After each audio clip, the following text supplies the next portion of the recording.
Hello guys, ayan, magre-repat tayo ng aking variegated. Unfortunately guys, I forgot what her name or ID. So, for now, we'll repat this one, and I asked my group of succulent what her name instead. Okay, so where's my so ayan, ito ang aking paghahaluan ng lupa kasi dadagdagan ko siya ng kukupit, ayos osmokot cacti and succulent potting mix, and ayos kukupit ready to use. So ayan, ahalo natin kunti lang guys, dalawang dakot lang, it's only two like 1/4 part for our kukupit, and 3/4 cacti and succulent potting mix. You know why additional kukupit? So they have a more nutrients guys, because if it's all gritty mix like this, too much dry and doesn't hold the moisture. So that is why I need to mix like this. And also I use blood-borne fertilizer instead a synthetic. I use this blood-borne fertilizer for flower and vegetable.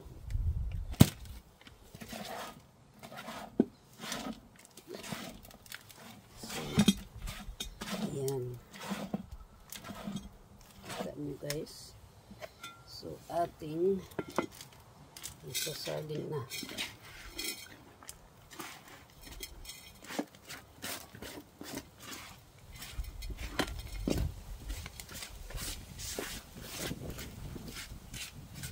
When you use the soil, cacti and succulents, you let it cold the soil. From the day you buy, you just stand by like 1 day or 2 days, so it's not warm the soil, because this one become warm when stuck in the store. Maiinitan ang inyong succulent guys, so kailangan nyo palalamigin muna.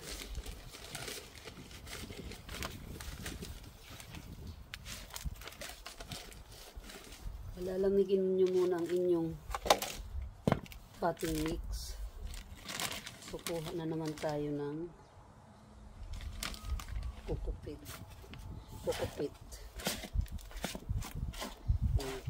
See?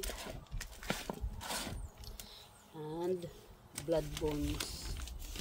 This blood bones is fish bones and blood, etc. So gagawin natin maigi. Dagdagan pa natin ng kukupit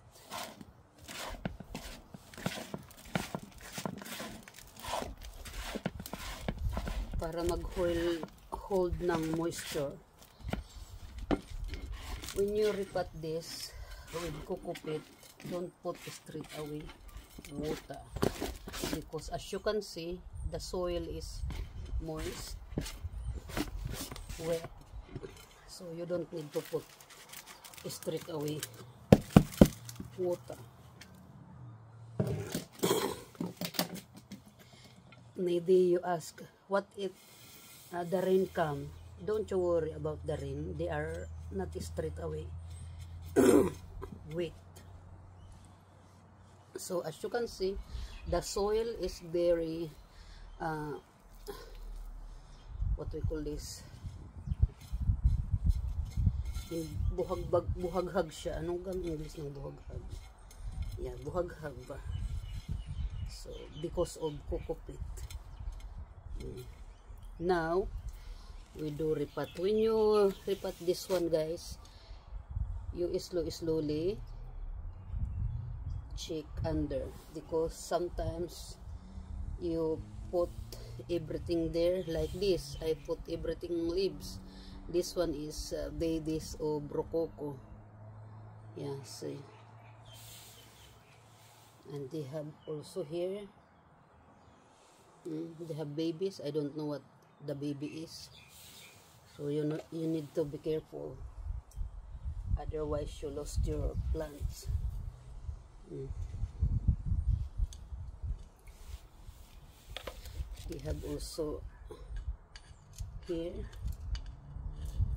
need to take off slowly so did not broke the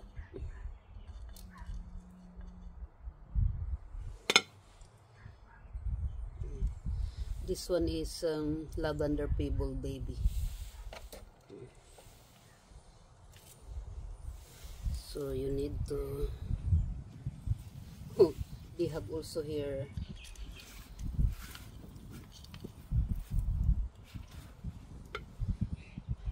look, they have also here a string of pearl. We take off the stone.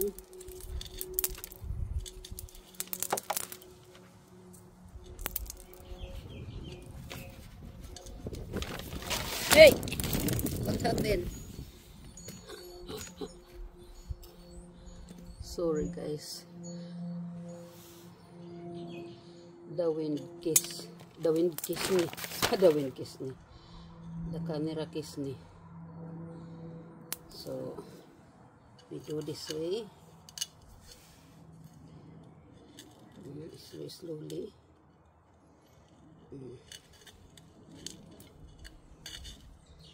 So the plants take off carefully.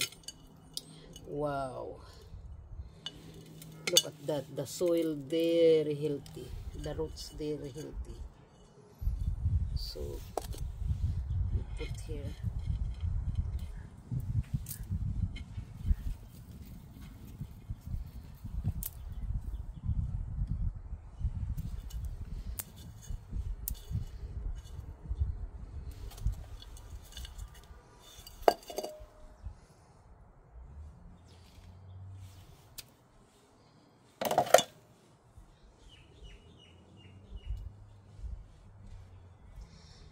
Put a hole in the middle.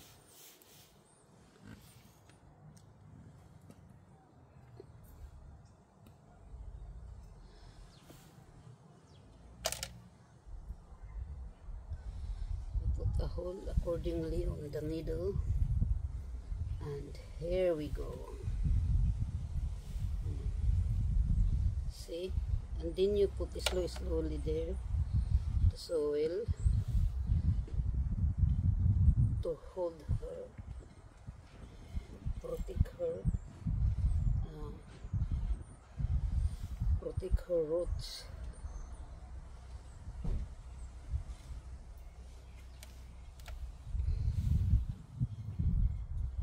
To hold her roots. And see, as you can see, she's beautiful in this pot.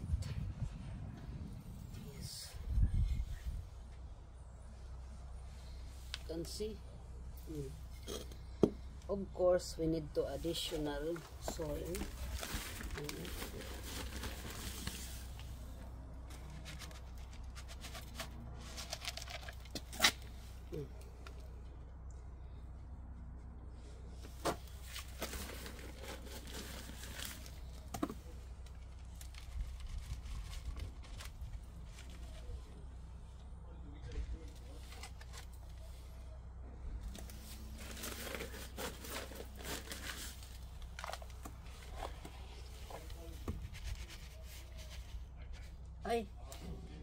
hot in the babies. I pour all of them. I forgot maybe in there.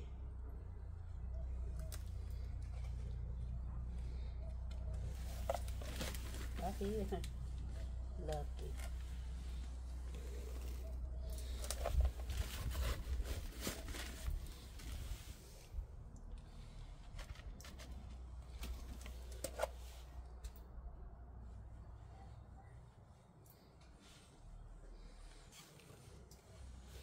Nasaktan, kawawa naman. Nadali kanina. Ayan. Diba? Maganda na. Tapos lalagyan naman natin siya ng toppers. Nasa inyo na kung anong klaseng baton ilalagay nyo. Yung dati kanina ilalagay natin. Ayan. Para hindi sayang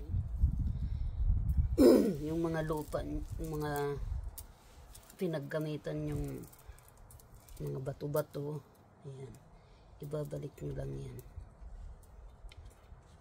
Ang kagandahan nitong may toppers, pag dinidiligan mo, hindi na the soil not let go. Nandyan lang siya. Yun ang kagandahan.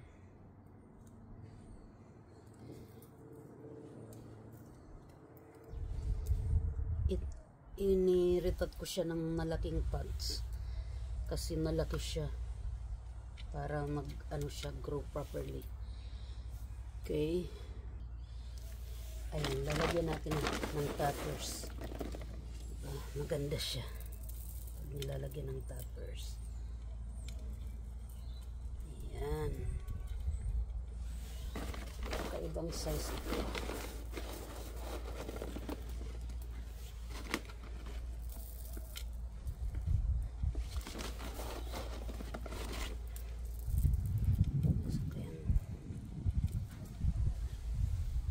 Toppers ko ba? Wala na yata.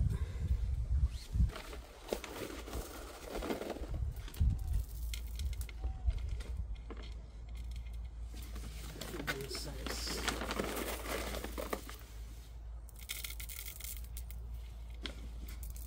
Hindi natin pupunuin hanggang doon para may chance ang mga babies niya lumabas ng maayos.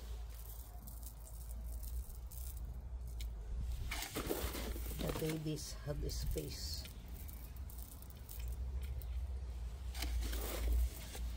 Ayan, makakaano na siya.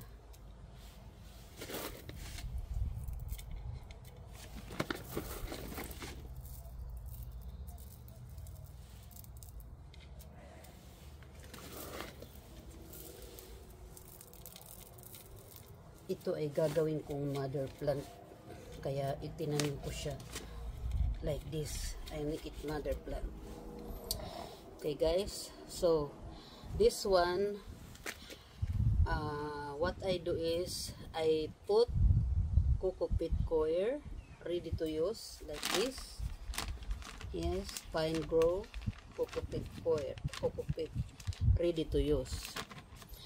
And then 1/4, 3/4 potting mix, and then you mix it up, and then I use this Rich Grow Blood and Bone for flowers and fruits. So like this, I just use like 3 of like this. It seems like 30 grams like that. So okay, ayan na siya guys. As you can see, I did not put too much toppers. I let have a space if ever she give a babies. Yeah, so that's how look like she is now. Okay guys, Thank you so much for watching. Bye-bye.